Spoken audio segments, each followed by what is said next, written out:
يا مساء الفل.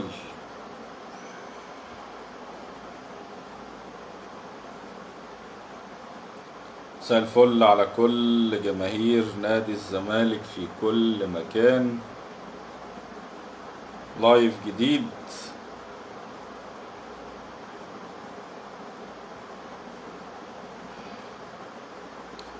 هندردش كده مع بعض فيما يدور على الساحة الرياضية من أخبار وأحداث،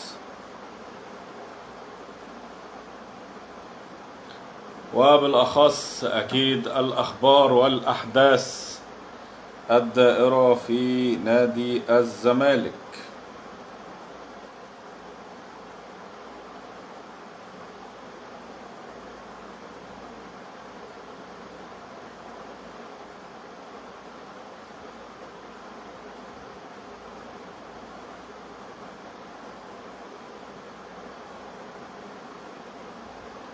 تحياتي لكل أصدقائي الغاليين،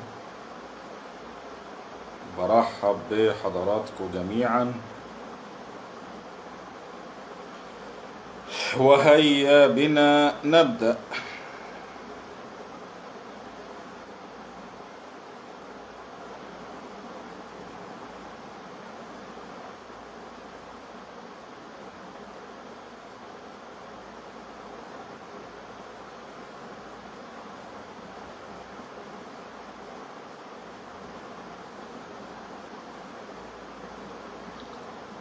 هيا بنا نبدأ. تحياتي أستاذ أسعد الديب صديقنا الغالي من ليبيا، مساء الفل.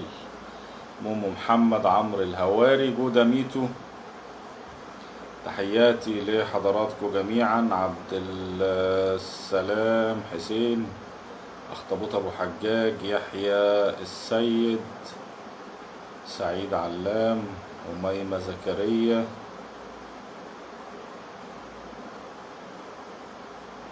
أحمد سمير العربي، جوزيف لمعي، مساء الفل.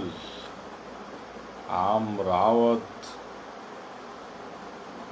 كنت نايم والله. وحيد سعيد، عاشور حافظ، عمرو الهواري. يلا بينا يلا بينا، هيا بنا.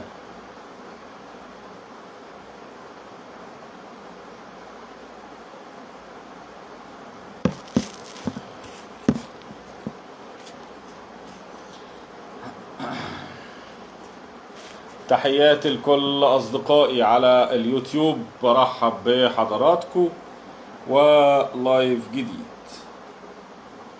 طيب، معنا ايه بقى في اللايف النهاردة؟ في جزئنا الأول كواليس الاستعداد للسيراميكا والتشكيل المتوقع، حوار مهم جدا عن مباراة سيراميكا كيلوباترا غدا إن شاء الله. فضيحة عقد رضا سليم، حوار مهم في الجزء الثاني. وفي الجزء الثالث حقير السعودية والتقليل من الزمالك، حوار أيضا مهم جدا في الجزء الثالث.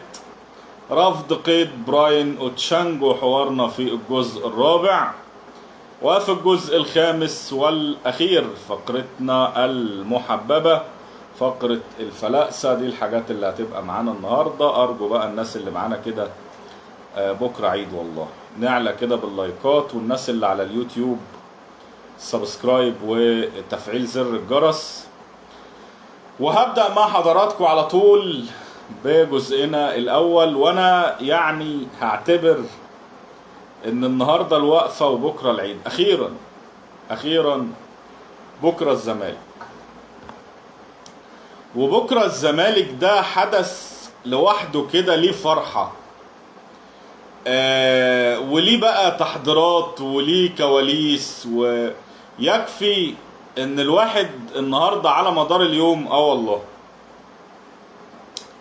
كل ما يعني يفتكر انه الزمالك هيلعب بكرة، الواحد كده بتنتابه سعادة يعني لوحدها والله. فبكرة العيد زي ما حضراتكم قلتوا كده، بكرة العيد، لانه بكرة هنشوف الزمالك، ورؤية الزمالك دي بالنسبة لنا عيد والله. بغض النظر بقى عن اي شيء، يعني عايز اقول لكم انه بعد نهائي القرن، ودي يعني اسوأ مباراة عدت على تاريخ نادي الزمالك اعتقد، كان الواحد من تاني يوم او من تالت يوم الزمالك وحشه. يعني مع ان بعد المباراة دي قعدنا فترة لحد ما لعبنا تقريبا، كانت مباراة الكاس قدام طلائع الجيش تقريبا وخرجنا من الكاس، ولكن كان برضو الواحد قاعد على حر من الجمر في انتظار نادي الزمالك. عشق الطفولة بقى، يعني الواحد من هو طفل كان دايما مباريات نادي الزمالك كانت بالنسبة له عيد يعني. فبكرة عيد الزملكاوية، بكرة هنشوف الزمالك اللي احنا طول عمرنا بنستناه. يعني انا كنت بستنى زمالك عمرو الصفتي وتامر ابو جبل والناس دي كلها، مع احترام كل الاحترام ليهم يعني، بس انا دايما بستنى الزمالك ودايما بيوحشني الزمالك، واعتقد انه الزمالك وحشكم انتوا كمان. فيعني بكره العيد، النهارده الوقفه وبكره العيد، وبكره الساعه 9 ان شاء الله موعدنا مع نادي الزمالك. ان شاء الله يبقى يوم حلو، وان شاء الله نادي الزمالك يفرحنا غدا. كل الدعم لكل مكونات نادي الزمالك، من لاعبين لجهاز فني لجهاز اداري لمدير رياضي، كل الدعم لنادي الزمالك. وان شاء الله ليلتنا بكره تبقى ليله سعيده، ونلتقي غدا واحنا سعداء. طيب ايه الكواليس وايه الاستعدادات؟ الاول بالنسبه للغائبين عن المباراه، طبعا احمد فتوح بيغيب لظروف تأديبيه، احمد ربيع المنضم حديثا بيغيب للاصابه، كذلك محمود بن تايك بيغيب لعدم اكتمال الشفاء. ان شاء الله محمود بن تايك معرفش بقى هل يعني هو تقريبا فريرة مدرسته عدم الاعلان عن القائمة، زي اخر واحد ده كان اسمه ايه، نسيته والله، اسمه ايه المدير الفني البرتغالي ده، اسمه ايه، باسيرو. فهو تقريبا من مدرسة باسيرو، ف لحد دلوقتي ما اعلنش عن القايمة، واعتقد مش هيبقى فيه اعلان عن القايمة. الراجل كمان عامل تحفظ على التشكيل، ومحدش عارف التشكيل، والتشكيل سيعلن. يعني هو مش من مدرسة اعلان التشكيل قبل المباراة بيوم. حبيبي يا دورة في الاسماعيلية بكرة، تشجيع من نار بقى. هو مش من مدرسة تقريبا اعلان تشكيل المباراة قبلها بيوم. اليوم بقى مع الساعة عدت 12 ماشي. هو من انصار تقريبا اعلان التشكيل يوم المباراة وفي المحاضرة يعني. فالامور مش باينة بالنسبة للقايمة وبالنسبة للتشكيل الاساسي، ولكن اعتقد انه بنتايك ما تمرنش اخر تمرينتين. معرفش بقى هل ممكن يبقى موجود تدعيم على الدكة، هل هيستبعدوا من المباراة خالص. ما اعتقدش ان بنتايك هيبقى له فرصة للعب غدا يعني. فيما عدا ذلك هتبقى الغيابات فنية. يعني احنا اتكلمنا في كل المصابين. طبعا احمد حمدي رجع وشارك في مع تقريبا كل المباريات الودية وجاهز. محمد عياد برضو حجز تذكرة، عايزين تشجيع من نار بقى. طيب تشكيل نادي الزمالك المتوقع غدا، يعني اللي جاي من المعسكر بيقول انه المهدي سليمان قد يكون هو حارس نادي الزمالك في مباراة الغد. امامه حسام عبد المجيد و صلاح مصدق. على اليمين عمر جابر، وعلى الشمال ايشو، او على اليمين محمد شحاتة وعلى الشمال عمر جابر. بس الاقرب ايشو اللي هيلعب باك شمال بكرة، والراجل جربه في اكتر من مباراة. وسط الملعب اعتقد هيبقى شحاتة وعبد الله السعيد في حالة لعب ايشو باك شمال في حالة لعب محمد شحاتة باك يمين وعمر جابر باك شمال. اعتقد دونجا هيبقى بجوار عبد الله السعيد في نص الملعب. امامهم احمد حمدي، على يمينه ناصر ماهر، وعلى شماله شيكو بنزا، وفي الامام سيف الدين الجزيري او ناصر منسي، واحد من الاثنين. منشنوا لي طيب للي بيشتي، حد يعمل لي منشن للي بيشتي. فده تشكيل نادي الزمالك المتوقع لمباراة الغد. كل التوفيق لنادي الزمالك. نادي الزمالك طبعا كعبه عالي على سيراميكا كيلوباترا.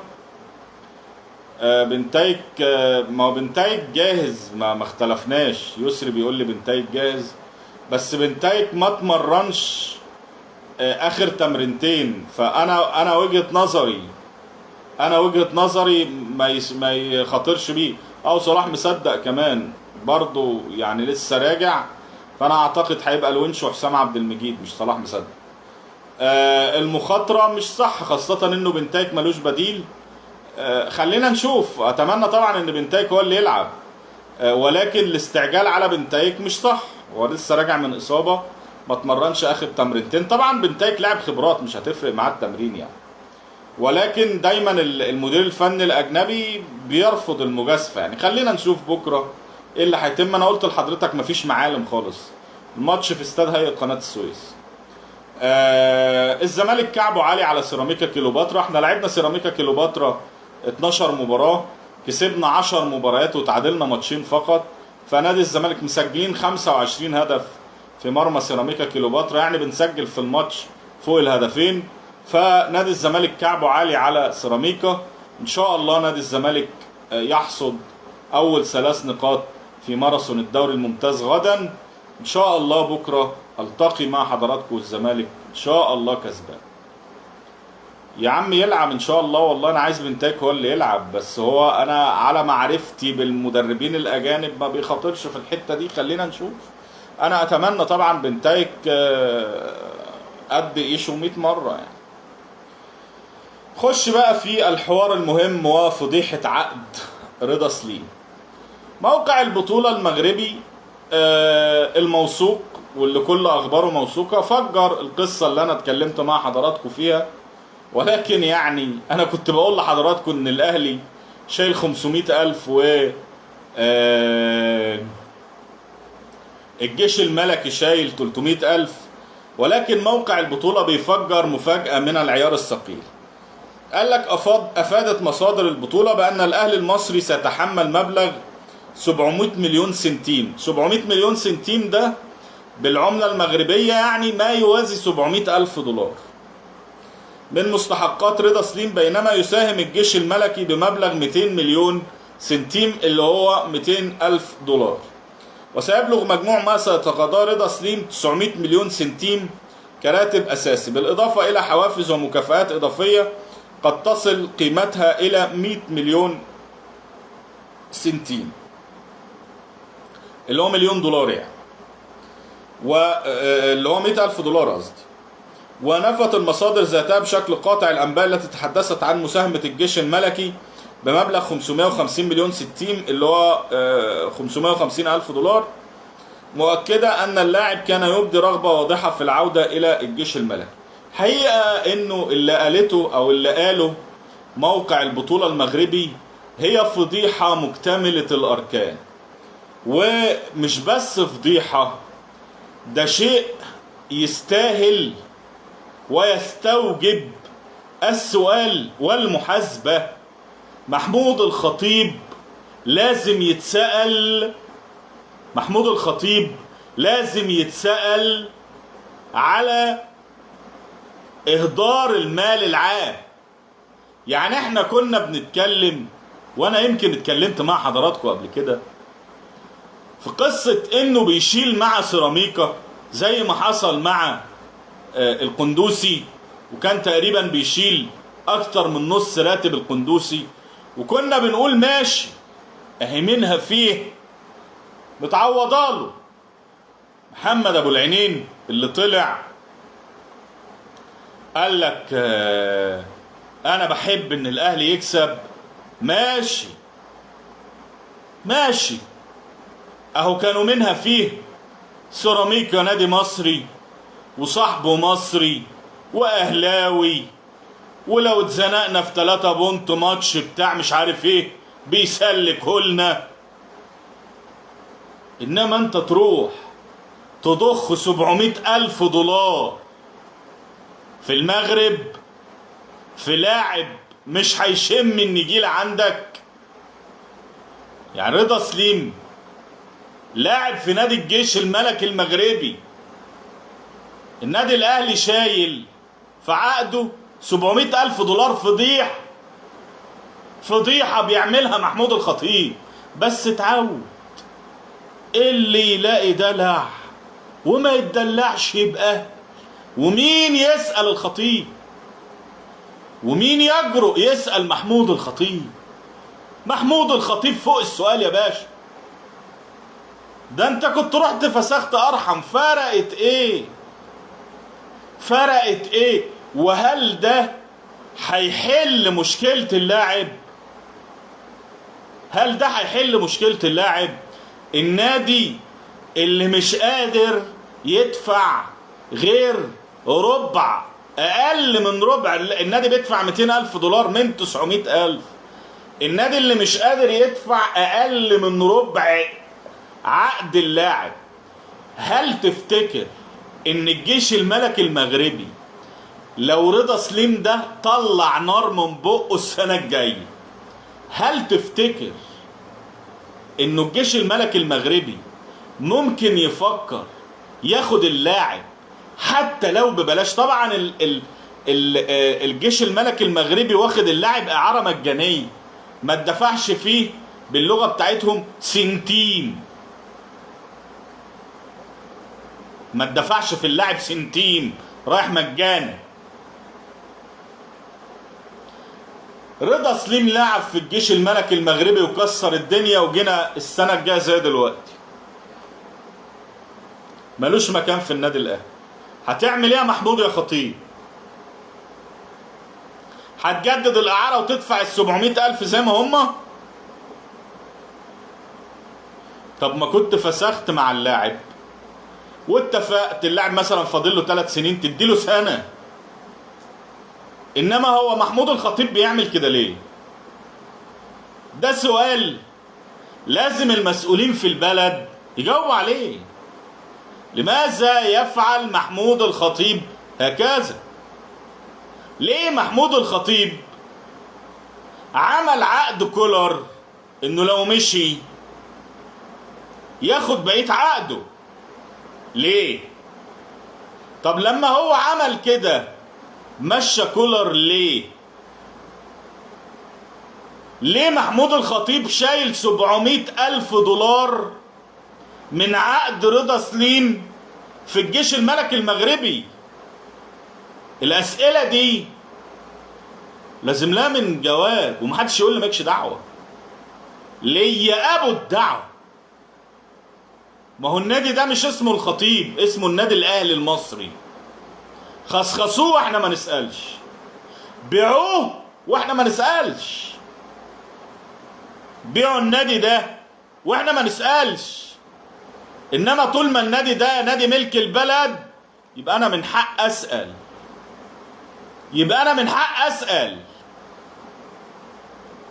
وانتوا المفروض تجاوبوا. معالي الوزير اشرف صبحي المفروض يجاوب، معالي الوزير اشرف صبحي المفروض يسأل. اشرف صبحي المفروض يسأل. بتدفع 700,000 دولار، واحنا يعني الدولارات كتير للدرجة دي؟ واحنا يعني كبلد مش عارفين نودي الفلوس فين؟ ده احنا عندنا أزمة، ده احنا عندنا مشكلة. طب انتوا عايزين توصلوا ايه طيب؟ انتوا عايزين تقولوا ايه طيب؟ بس اللي يلاقي دلع وما يتدلعش يبقى اهبل. اللي يلاقي بير دولارات مفتوح يغرف منه وما يغرفش يبقى اهبل. ولا حد هيسأل، ولا حد هيحاسب، ولا حد هيتحرك. المرة دي بقى الدولارات طالعة بره البلد، راح الرباط، راح المغرب هناك عند حبايبنا في المغرب. طب هل شوبير سأل بما ان احنا في المغرب يعني؟ هل احمد شوبير سأل؟ ما بيحب بيموت في المغرب، ما احنا عارفين قلبه في المغرب هناك.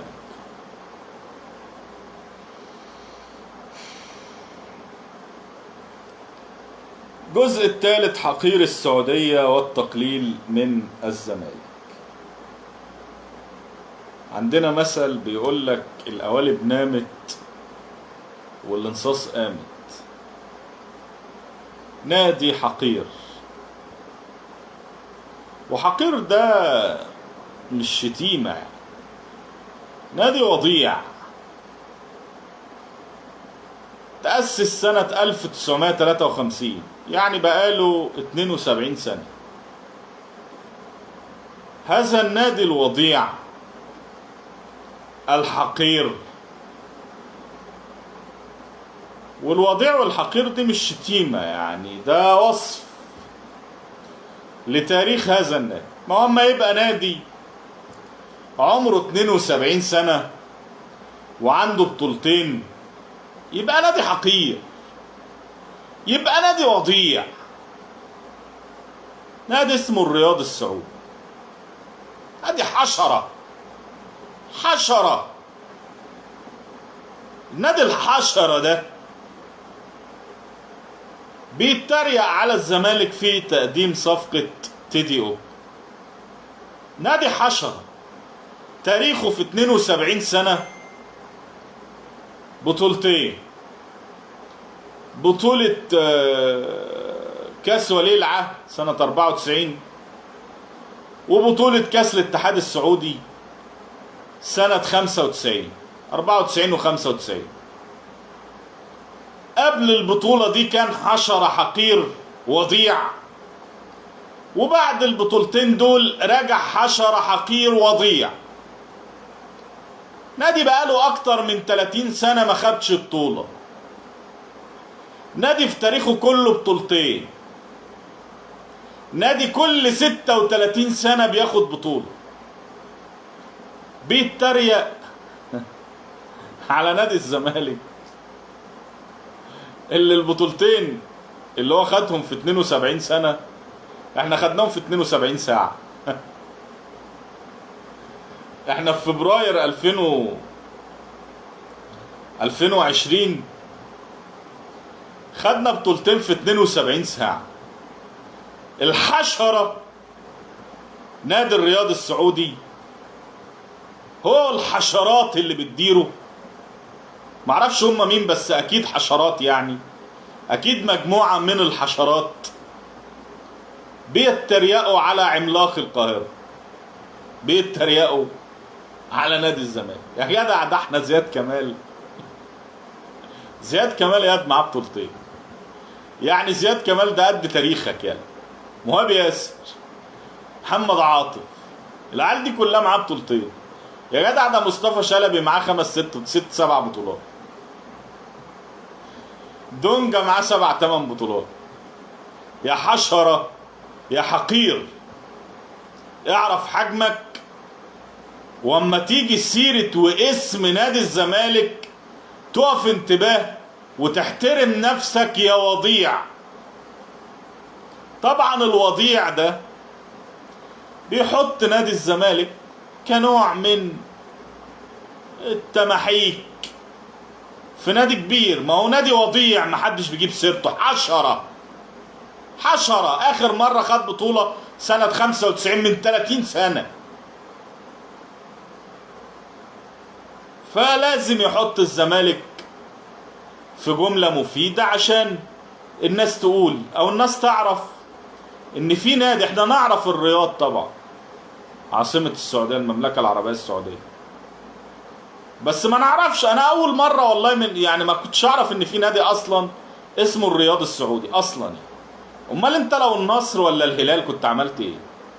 امال انت لو اهلي جده كنت عملت ايه؟ يعني الانديه دي لها تاريخ يا اخي، انديه لها تاريخ، عندها بطولات. انما يا وضيع يا حشره، يا حشره بطولتين في 72 سنه، يا حشره يا وضيع، وبتقلل من نادي بحجم نادي الزمالك. العظيم القوالب نامت والانصاص قامت. ما فاضلش غير حقير الرياض اللي يتكلم كمان، حقير السعوديه، وضيع السعوديه.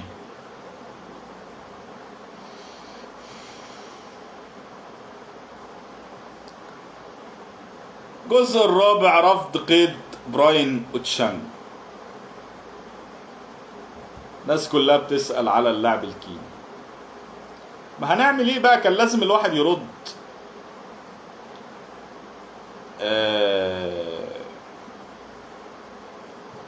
الخدامين تعبانين.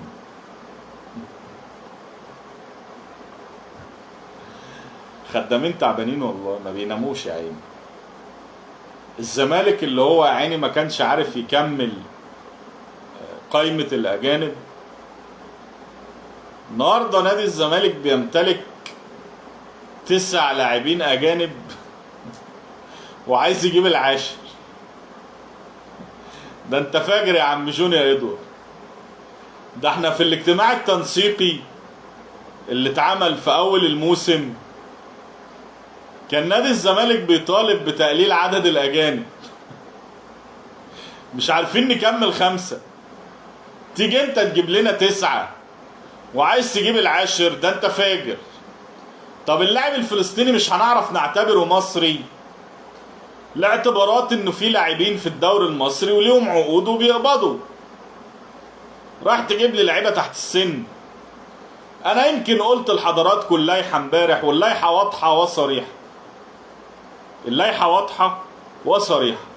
مسابقه 2005 وما ادنى، يعني الاصغر، يعني القيد فيها لحد 18/8. يعني انا لاعب النهارده من سرس الليال مواليد 2005، هل من حق نادي الزمالك يأيده في القايمه ولا لا؟ من حق. ليه؟ القيد مفتوح لحد 18/8. فجه الزمالك بيستفسر عن قيد اللاعب الكيني، قال لك لا. ليه يا عم؟ قال لك لا ده محترف. محترف ايه؟ فرقت ايه يعني من محترف ولا مش محترف؟ اللاعب مواليد 2005 2006 كمان، مش 2005، يعني اصغر من السن بسنه. انا من حقي كنادي أأيده في قايمة 2005، يعني مش هلعبه في فريق أول. هو أنا مش من حقي أجيب أي لاعب من مواليد 2005 في أي وقت وألعب بيه؟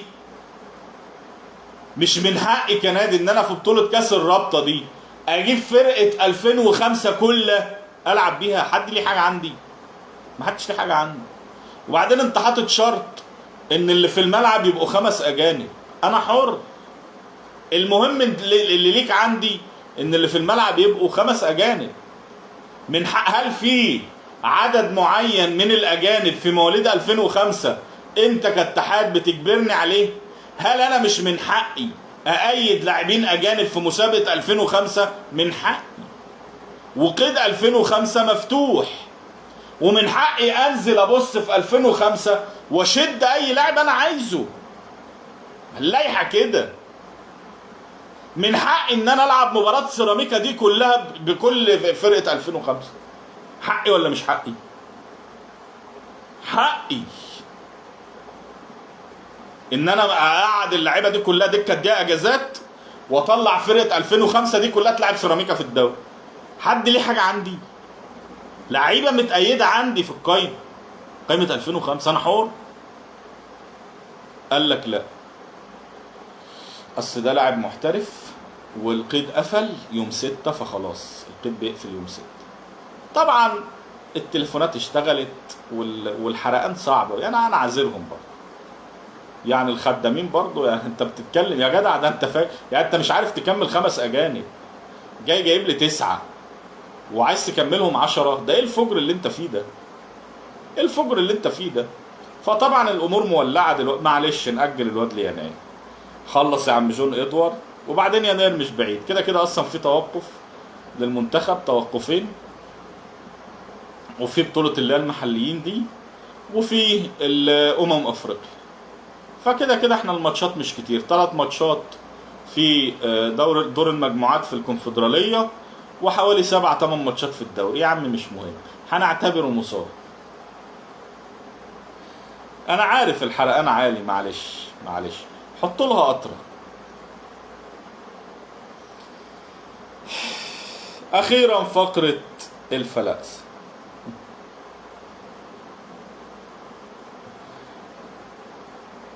قال لك ايه بقى الواد البرطمان؟ قال لك ايه؟ قال لك كلام للي عايز يفكر بعقله.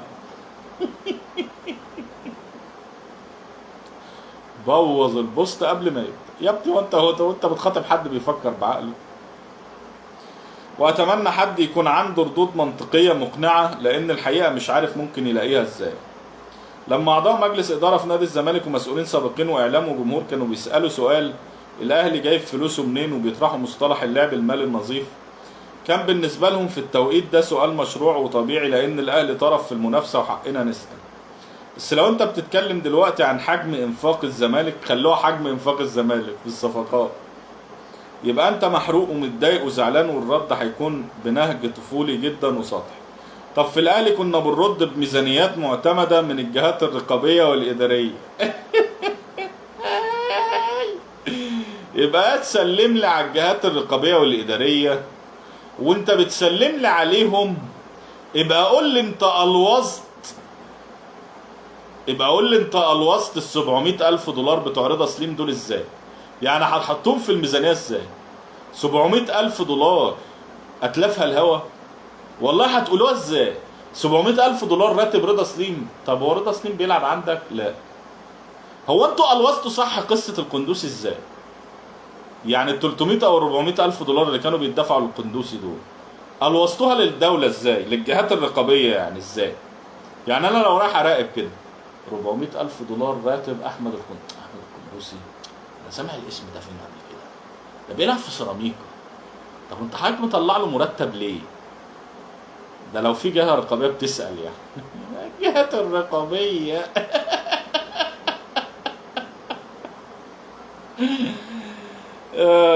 فيها الاهلي كسبان، طبعا كسبان. ايه دي جهات رقابيه؟ جهات الملوخيه. بعد خصم كامل المصروفات من كامل الايرادات في تحقيق عملي لمبدأ اللعب المالي النظيف. خدتك في رغيف. وكنا بنرد ان الاهلي من اغسطس الماضي لاغسطس الحالي فقط حقق ايرادات دولاريه تصل ل 32 مليون دولار. اي حد قال نحن الان على بعد 3000 كيلو فوق سطح البحر؟ قال لا حد هيعد وراكي. قال لك الاهلي من اغسطس الماضي لاغسطس الحالي، اشمعنى من اغسطس لاغسطس يعني؟ حقق 32 مليون دولار، حد هيدور وراه؟ وكنا بنرد ان الاهلي الوحيد في مصر اللي عنده مصادر دخل وايرادات متنوعه من رعايه وبس. يا ده انت ماضي عقد رعايه وبس ب 2 مليار ودافع مقدمات عقود 300 مليون اللي هي 25%. يعني معنى كده ان العقود بتاعتك 1 مليار و200 مليون في السنه، يعني في ال4 سنين 5 مليار، وانت عقد الرعايه 2 مليار، في 3 مليار فين؟ اسلم لي على الجهات الرقابيه. يا ده انت صفقه زيزو اللي بتقولوا عليها لاعب فري واخد 2 مليون دولار منحه تعاقد، وابوه واخد مليون دولار سمساره. يعني الصفقه دي اللي جالك فري انت دافع فيها 150 مليون، اللي هو قد موسم الانتقالات بتاعي. والله الزمالك عامل موسم انتقالات 150 مليون وبايعين لعيبه بحوالي 130 مليون، جاي لنا ايرادات، يعني صارفين بتاع 20 مليون. انت رحت بس نتعت لابو زيزو مليون دولار واديت لزيزو 2 مليون دولار منحه تعاقد، يعني 150 مليون في لاعب واحد في بالونه. بس طبعا اللي هو البرطمان اما يلاقي كده، لا في جهات رقابيه بتسال ولا حد بدور ولا حد بحاسب، وتهرب ضريبي وحاجه بقت قرف، ولا حد بيسال ولا حد بيقول حاجه، فلازم يطلع يقول لك والاهلي كان ده 32 مليون دولار. انا نفسي بس حد يقول له خد يا ده، فسرهم لي كده ال 32 مليون دولار، فندهم لي اي وخلاص. اي الايرادات 32 مليون دولار قول لي بقى. خد ايه النادي الاهلي من اغسطس الماضي؟ بطولة افريقيا وصن داونز، خدش اي بطولات، ولا لعب سوبر افريقيا ولا لعب اي حاجه. كاس العالم للانديه عمال يقول لك 11.5 مليون دولار، هم واخدين 8.5 مليون دولار.